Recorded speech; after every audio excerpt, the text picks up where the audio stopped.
একটি ড্রাগন গাছ লাগানোর পর গাছটি যতদিন বেঁচে থাকবে ততদিন কিভাবে সঠিক নিয়মে ডাল ছাঁটাই করতে হয়। হ্যালো বন্ধুরা, আমার আরেকটি নতুন ভিডিওতে আপনাদের সকলকে ওয়েলকাম জানাই। এই ধরনের সাজানো গুছানো ছাতার মতো দেখতে ড্রাগন গাছ তৈরি করতে হলে এবং প্রচুর পরিমাণে ফল পেতে হলে শুধুমাত্র গাছের গোড়ায় ভালো ভালো খাবার দিলেই হবে না। ড্রাগন গাছে পুষ্টিকর খাবার দেওয়ার পাশাপাশি সঠিক সময়ে সঠিক নিয়মে কিন্তু অবশ্যই ডাল ছাঁটাই করতে হবে। তবেই এই ধরনের সুস্থ সবল ঝোপালো ছাতার মতো ড্রাগন গাছ তৈরি হবে এবং ফুল ফলের সিজনে প্রচুর ফল পাওয়া সম্ভব হবে। আজকের ভিডিওতে দেখাবো একটি ড্রাগন গাছ লাগানোর পর গাছটি যতদিন বেঁচে থাকবে ততদিন কিভাবে সঠিক নিয়মে ডাল ছাঁটাই করতে হয়। প্রথমেই বলি সঠিক সময় কোনটি। ড্রাগন গাছে যখনই কচি ডাল বের হবে তখনই হলো ডাল ছাঁটাই করার সঠিক সময়। এবারে নিয়মগুলো জেনে নেব। তো ড্রাগন গাছের একটি চারা লাগানোর পর যে প্রথম কচি ডালগুলো বের হবে তখন থেকেই সঠিক নিয়মে ডাল ছাঁটাই করতে শুরু করে দিতে হবে। একটি চারা থেকে একটা কিংবা দুটো কচি ডালকে স্ট্রাকচার পর্যন্ত তুলব। তাই দুটোর বেশি কচি ডাল বের হলে যে দুটো ডাল বেশি সতেজ মনে হবে সেই দুটো ডাল রেখে বাকি সবগুলো কচি ডালকে কেটে দেব। গোড়া থেকে শুধু এই দুটো ডালই বড় হবে। পরে গোড়ায় যখনই কচি ডাল বের হবে একটুও দেরি না করে কেটে ফেলতে হবে। এরপর ডালগুলো স্ট্রাকচার পর্যন্ত লম্বা হওয়ার পর যদি মনে হয় গাছগুলো থেকে তাড়াতাড়ি ফুল নেব তাহলে ডালগুলোকে স্ট্রাকচারের উপরে হেলিয়ে দেব এবং লম্বা হতে দেব। আর যদি মনে হয় যে না, আগে গাছগুলোকে তাড়াতাড়ি ঝোপালো করে তুলব তারপর ফুল আসুক, তাহলে স্ট্রাকচারের 2-3 ইঞ্চি নিচে ডালগুলোর ডগা কেটে দেব। তাতে খুব তাড়াতাড়ি অসংখ্য কচি ডাল বের হতে শুরু করবে।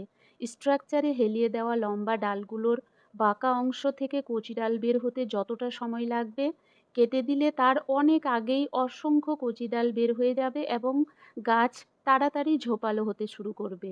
স্ট্রাকচারের 2-3 ইঞ্চি নিচের এই ডাল ছাঁটাইটি সম্পূর্ণভাবে অপশনাল। আপনারা কাটতেও পারেন, আবার না কেটে স্ট্রাকচারে হেলিয়ে দিতে পারেন। আমি কেটেছিলাম বলে দেখালাম। যাই হোক, ডগা কেটে দেওয়ার ফলে যে অসংখ্য কচি ডালগুলো বেরিয়েছে সেগুলো কিন্তু সবগুলো রাখা যাবে না। 3 থেকে 4টি কচি ডাল রাখবো। সতেজ দেখে 3-4টি ডাল রেখে বাকি সব দুর্বল কিংবা পাশাপাশি হয়েছে সেই সব ডালগুলোকে কেটে দেব। আমি অবশ্য ভুল করে 5টি কচি ডাল রেখে দিয়েছিলাম, পরে কাটতে হয়েছিল। আপনারা 3 থেকে 4টি ডালই রাখবেন। ব্যাস, এবারে এই কচি ডালগুলোকে লম্বা হয়ে স্ট্রাকচারে ঝুলে যাওয়ার জন্য ছেড়ে দেব।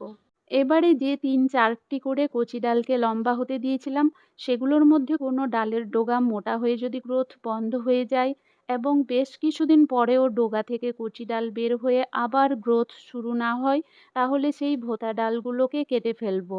এই ধরনের ভোঁতা ডালগুলোর তাড়াতাড়ি গ্রোথ শুরু হয় না এবং ফুলও আসে না, শুধু শুধু পুষ্টি সংগ্রহ করতে থাকে।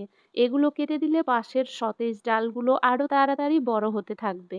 এরপরে ডালগুলো স্ট্রাকচারে ঝুলে যাওয়ার পর ডালের বাঁকা অংশ থেকে অনেক কচি ডাল বের হতে থাকে। এখানেও ডাল ছাঁটাই করার একটি নিয়ম আছে, আর সেটি হলো স্ট্রাকচারের ভেতরে আসা কচি ডালগুলোকে রাখবো এবং বাইরের দিকে যে সমস্ত কচি ডালগুলো বের হবে সেগুলোকে কেটে ফেলবো। আর হ্যাঁ, স্ট্রাকচারের ভেতরে যদি অনেকগুলো কচি ডাল থাকে তাহলে সতেজ দেখে 2-3টি ডাল রেখে বাকিগুলোকে কেটে দেব।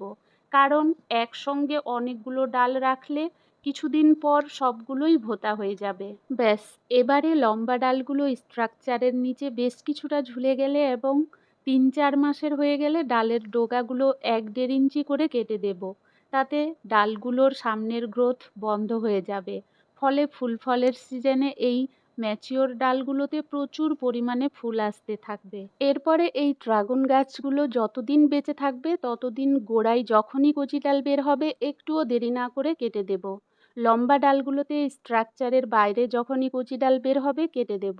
শুধু স্ট্রাকচারের ভেতরে আসা 2-3টি করে কচি ডালকে রাখবো এবং গাছগুলোকে আরও বেশি ঝোপালো করে তুলব। লম্বা ডালগুলো সবসময় পরিষ্কার পরিচ্ছন্ন রাখবো, তবেই ডালগুলোতে ডাল ভর্তি ফুল আসবে। ভিডিওটি ভালো লাগলে অবশ্যই লাইক, কমেন্ট এবং শেয়ার করবেন।